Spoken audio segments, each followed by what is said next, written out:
Sa Tokyo, hinahabol ng mga pulisya ang isang kriminal at ang kanyang mga wanted posters ay nagkalat sa buong lugar. Nakarating ang lalaki sa isang masikip na kalye at kinuha ang isang babae para gawing hostage at nagbanta itong babarilin niya. Ngunit sa sandaling yun, siya ay nakaramdam ng pananakit sa kanyang dibdib at agad na bumagsak sa lupa at namatay sa atake sa puso. Kinabukasan, ang isang opisyal ay naglalakad patungo sa mga reporters ay mabilis ring namatay sa atake sa puso. Sa di kalayuan, ang isang kongresista na inakusahan ng pagpatay ay pinalaya dahil sa kakulangan ng ebidensya, ngunit namatay din sa atake sa puso habang pinapaligiran ng mga reporters. Sa paglipas ng mga araw, dumadami ang mga kriminal na bigla na lamang namamatay dahil sa atake sa puso sa buong lungsod maging sa kanilang mga selda. At ang mga pulisya at media ay napagtanto na hindi lamang nagkataon ang mga ito. Ang mga tao ay nagsimulang magsalita tungkol sa taong nasa likod nito at tinawag siyang Kira, na sa Japanese ay killer. Pabor ang mga ilang tao sa ginagawa ni Kira dahil bumababa ang mga krimen sa lungsod, ngunit ang mga iba ay hindi sumasang-ayon. Isang gabi, ibinalita sa TV na ang isang lalaki ay pumasok sa isang kumpanya at ginawang hostage ang mga empleyado. Nang makita ni Light ang pangalan at larawan ng criminal sa TV, agad niyang inilabas ang kanyang notebook at isinulat ang pangalan niya, at sa isang segundo lang, inanunsyo ng reporter na ang criminal ay namatay dahil sa atake sa puso. Kinabukasan, sa paaralan, pinag-usapan ni Light at ng kanyang kasintahang si Shiori ang ginagawa ni Kira. Si Shiori ay labag sa mga aksyon ni Kira at naniniwala siya sa batas, ngunit sinabi ni Kira na nawalan na siya ng tiwala sa batas. Ilang linggo ang nakalipas, na-hack niya ang sistem ng pulisya at natuklasan na maraming kaso ang ibinaba nang hindi nahuhuli o napaparusahan ang mga kriminal, at nadismaya siya dahil dito. Isang gabi, nagpunta siya sa isang bar na kung saan narinig niya ang mga kriminal na nag-uusap tungkol sa kanilang mga pagpatay.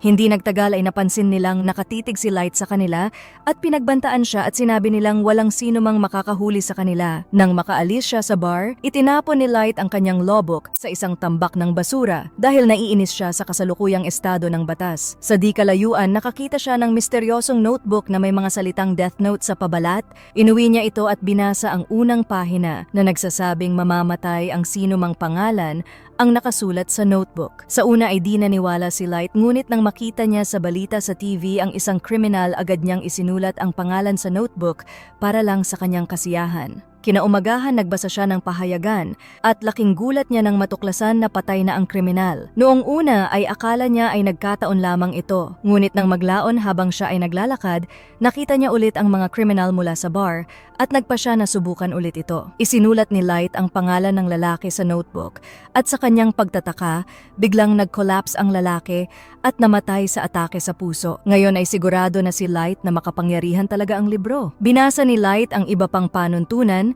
Gagana lang ang notebook kung maisa sa larawan ng manunulat ang mukha ng tao sa kanyang isipan, at kung hindi tinukoy ang sanhi ng kamatayan sa loob ng 40 seconds pagkatapos isulat ang pangalan ng tao, ay mamamatay sila sa atake sa puso. Sa kanyang pag-uwi, nakasalubong niya ang nakakatakot na nilalang na nagpakilalang si Ryuk. Lumalabas na isa siyang Grim Reaper at tanging ang mga taong nakahawak sa notebook ang makakakita sa kanya, at sinabing malaya siyang gamitin ang libro hanggat gusto niya. Pagkatapos marinig ito, nanumpa si Light na gagamitin ang libro para lumikha ng mundong walang krimen. Makalipas ang 4 na buwan, iniimbestigahan pa rin ng pulisya ang kaso, ngunit wala silang lead. Isa sa mga detective sa kaso ay ang tatay ni Light na si Soichiro. Ang mga pulis ay desperado na at sumang-ayon silang makipagtulungan kay L, na isang misteryosong henyo na nakikipag-usap sa kanila sa pamamagitan ng isang laptop na hinahawakan ng kanyang mayordomo. Sinuri ni L ang data ng lahat ng mga krimen na nangyayari sa buong mundo at napagpasyahan na gumawa ng isang plano. Habang nanonood si Light ng isang espesyal na balita, isang detective ay sinabing may sapat siyang ebidensya para mahuli si Kira at ang kanyang pangalan ay nasa screen. Kaya agad itong isinulat ni Light sa death note at namatay ang lalaki. Biglang lumabas ang logo ni L sa screen at ipinaliwanag niya na isang bitag lamang ang lahat. Ang taong namatay ay isang criminal mula sa death row at hindi talaga sa buong mundo ang broadcast at sa Japan lamang para malaman malaman ang kanyang lokasyon. At dun nga ay nalaman nilang nasa Japan lang si Light. Gustong gumanti ni Light, ngunit wala siyang tunay na pangalan o mukha ni Elle. Kinabukasan, ipinakita ni Elle sa mga pulis ang mga bagong kalkulasyon na ginawa niya. Nakita nila dito ang mga oras ng pagpatay at nalamang si Kira ay isang mag-aaral sa kolehiyo na hindi pumapatay sa oras ng kanyang mga klase. Ngunit sa patuloy na panghahak ni Kira sa kanilang mga system, napalitan niya ang mga impormasyon ayon sa kanyang kagustuhan. Isang araw habang naglalakad si Light kasama si Ryuk, napansin niyang may sumusunod sa kanya. Sinabi ni Ryuk na ang parehong tao ay sumusunod kay Light sa magkasunod ng araw. Ilang sandali ay sumakay si Light at Shiori sa bus at ang lalaki ay umupo sa likuran nila. Agad kinausap ni Light ang lalaki ngunit iginiit niyang wala siyang alam. Sa sandaling yon, sumakay ang isang baliw na lalaki at kinuha ang isang pasahero bilang hostage. Nakilala siya ni Light bilang isang wanted na kriminal na nakatakas kamakailan mula sa bilangguan, kaya nagsulat siya sa isang pirasong papel na huhulihin niya ito. Nang makita ng lalaki sa likod ang nakasulat, ay sinabihan si Light na kaya niyang hulihin ang kriminal dahil isa siyang FBI at siya ay si Ray. Lumapit ang kriminal kay Light at kinuha ang papel na lumalabas na bahagi ito ng Death Note para magbigay daan ito para makita niya si Ryuk. Kaya nagpaputok siya ngunit hindi tinatabla ng bala si Ryuk at sa sobrang takot agad siyang lumabas ng bus at nabundol ng sasakyan at agad na namatay. Hindi nagtaka si Light sa pangyayari dahil simula pa nung una ay isinulat na niya ang pagkamatay ng kriminal sa libro at para makuha ang pangalan ng agent. Ilang sandali nagpaalam si Ray sa kanyang kasentahang si Naomi para kanselahin ang mga plano para sa araw na yon. Nagtaka si Naomi kaya agad niyang sinundan si Ray at sumakay din sa subway kasama niya. Samantala kinuha ni Ray ang isang sobre na iniwan ng isang tao at nakita niya dito ang mga papel na may kasamang radyo.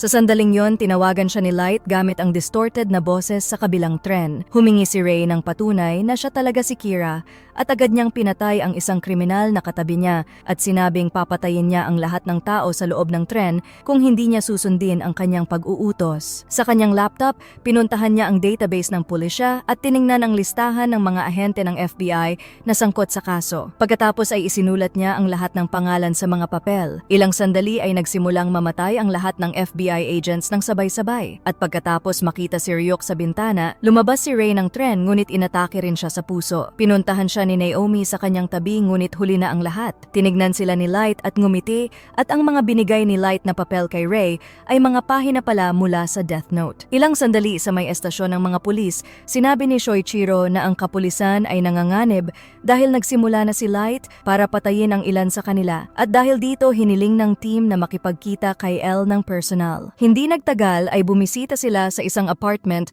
kung saan sa wakas ay nakilala nila si Elle na napakabata pala. Napagpasyahan ni Elle na sabihin at ipaliwanag ang kapangyarihan ng Death Note at sinabi niyang kailangan nilang gumamit ng pekeng pangalan mula ngayon. Tinignan ni Elle ang lahat ng tape ng security camera mula sa istasyon ng subway at napansin na may itinuro si Ray sa isang tao sa tren bago mamatay. Samantala ibinunyag na si Naomi pala ay dating FBI din at nagtrabaho kay Elle. Gusto niya ng hustisya para kay Ray kaya nagsimula siyang mag-imbestiga ng mag-isa. Di nagtagal nakakuha siya ng ilang detalye tungkol sa insidente ng bus mula sa driver. Hinanap niya si Light sa paaralan at kinausap ngunit itinanggi nito na mayroon siyang alam. Bago siya umalis, nagbigay siya ng pekeng pangalan na kasama sa kanyang plano na patunayan na guilty si Light. Nang makauwi si Light, napansin niyang nasa sahig ang mga lapis na inilagay niya sa kanyang pinto. Ibig sabihin ay may tao sa kanyang kwarto. Pumasok siya sa loob at ginawa ang kanyang takdang aralin at hindi pinapansin si Ryuk. Nang maglaon habang naglalakad sila, sinabi niya kay Ryuk na may kakaiba sa kanyang kwarto. At ang kanyang teorya ay totoo at ngayon ay binabantayan ni Elle at ng mga pulis ang kanyang silid. Sa mga unang araw ay walang nangyayari, di nagtagal isang kriminal ang namatay sa mahiwagang pangyayari. At sa palagay ni Soichiro ay sapat na itong patunay na hindi si Light ang killer, ngunit sinabi ni Elle na maghintay muna sila ng ilang araw. Isang gabi pumunta si Light sa kanyang silid, dala ang isang chips na kinakain niya habang nag-aaral. Sa sandaling yon ibinalita na isang tao ang namatay dahil sa atake sa puso. Natutuwa si Soichiro na makita ito dahil pinatutunayan nitong inosente ang kanyang anak at sinabing tanggalin na ang mga kamera. Isang araw ipinaliwanag ni Light kay Ryuk kung paano niya ito ginawa. Nagtago siya siya ng isang maliit na TV at piraso ng Death Note sa loob ng plastic ng chips. Pagkatapos ay nagsulat siya gamit ang kanyang kamay sa loob. Isang araw tinawagan ni Naomi si Elle para sabihin sa kanya na ibibigay niya ang ebidensya na kailangan nila. Samantala pumunta si Light sa isang art gallery para sa date nila ni Shiori at nakita niyang ginawa pala siyang hostage ni Naomi. Isang galit na Naomi ang nagsabi kay Light na umamin na. Ngunit itinanggi na siya si Kira at nagmamakaawa para sa buhay ni Shiori. Dahil sa pagiging desperado, ibinunyag ni Naomi ang kanyang tunay na pangalan para makita kung papatayin siya nito. At kumuha si Light ng panulat habang pinapanood ni Elle ang lahat. Sa sandaling iyon, dumating ang mga pulis at tumakbo si Shiori patungo kay Light dahil dito nataranta si Naomi at nagpaputok ng baril at aksidenteng nabaril si Shiori sa halip na si Light. Hinalikan ni Light si Shiori bago ito mamatay. Nakonsensya si Naomi kaya ginamit niya ang baril para patayin ang kanyang sarili at para na rin makasama na niya si Rei sa kabilang buhay. Ilang sandali tinanong ni Ryuk si Light tungkol kay Shiori at napansin niya itong hindi malungkot sa pagkawala nito. Lumalabas na bahagi ito ng kanyang plano na linisin ang kanyang pangalan. Natuklasan niya ang tunay na pangalan ni Naomi sa isang simbahan na kung saan sila ikakasal ni Rei. Isinulat niya sa Death Note ang mga pangyayari tulad ng pagbaril ni Naomi kay Shiori at pagpapakamatay ni Naomi. Kahit si Ryuk na isang Grim Reaper ay naiinis sa ginawa ni Light. Dahil malinis na ang kanyang pangalan, nagkunwaring galit si Light at gustong hulihin ang kriminal sa likod ng pagkamatay ni Shiori. Hinayaan siya ni Shoichiro na tumulong sa kanila. Pagkatapos ay ipinakilala si Light kay Elle na nakipagkita sa kanya habang kumakain ng parehong plastic ng chips na ginamit ni Light para sa kanyang plano. Samantala, ang isang celebrity na si Misa ay tumakas mula sa isang baliw na tao, biglang namatay ang lalaki dahil sa atake sa puso at nakakita si Misa ng Death Note sa lupa.